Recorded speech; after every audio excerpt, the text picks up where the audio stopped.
ஒரு நிமிஷம் கூட பிடிங்க. நீங்கள் ஒன்று கட்டுங்க, நான் பிடிக்கிறேன். ஏங்க நீங்கள் போய் கட்டுங்க. அப்படியே அழுத்தினது எதை அழுத்தணும்னு பார்த்துக்கோங்க. நல்லா அழுத்தணும்.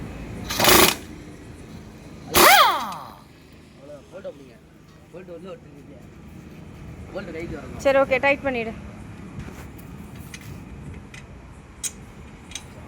நல்லா கொஞ்சம் டயர் மிஷினையும் கொஞ்சம் பார்த்து அது கொஞ்சம் கரெக்டாக ஈஸியாக முடிச்சிடலாம்.